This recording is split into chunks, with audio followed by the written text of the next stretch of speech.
मानकम् श्रीरुद्ररूपम् ध्यायेत्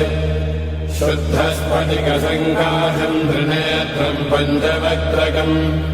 गङ्गाधरम् दशभुजम् सर्वाभरणभूषितम् नीलग्रीवम् शशाङ्काङ्कम् नागयज्ञोपवेदिनम् व्याघ्रधर्मोत्तरीयम् च वरेण्यमभयप्रदम् कमण्डलवक्षसोत्तानाधारिणम् शूलपाणिनम् ज्वलन्तम् पिङ्गलजटाशिखामद्योतधारिणम् वृषस्कन्धसमारोढम् उमादेहार्थधारिणम् अमृतेनाप्लुतम् शान्तम् दिव्यभोगसमन्वितम् दिग्देवतासमायुक्तम् सुरासुरनमस्कृतम् नित्यम् च शाश्वतम् शुद्धम् ध्रुवमक्षरमव्ययम्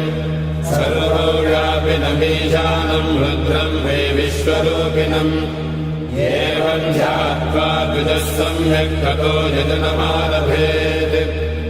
अथातो रुद्रस्नानार्चनाभिषेकविधिम् व्याख्यास्यामः आदित एव तीर्थे स्नात्वा उदेत्य शुचिः रजतो ब्रह्मचारी शुक्रवासादेवाभिमुखस्थित्वा आत्मनि देवता स्थापयेत् प्रजनने ब्रह्मा तिष्ठतु पादयोर्विष्णुस्तिष्ठतु हस्तयोर्हरस्तिष्ठतु बाह्वोरिन्द्रस्तिष्ठतु जठरे अग्निस्तिष्ठतु हृदये शिवस्तिष्ठतु कण्ठे वसवस्तिष्ठन्तु वक्त्रे सरस्वती तिष्ठतु नासिकयोः वायुस्तिष्ठतु नयनयोश्चन्द्रादित्यो तिष्ठेताम् कर्णयोरश्विनौ तिष्ठेताम् ललाटे रुद्रास्तिष्ठन्तु मूर्ध्नादित्यास्तिष्ठन्तु शिरसि महादेवस्तिष्ठतु शिखायाम् वामदेवस्तिष्ठतु पृष्ठे पिनाकी तिष्ठतु पुरतः शूली तिष्ठतु पार्श्वजो शिवाशङ्करो तिष्ठेताम्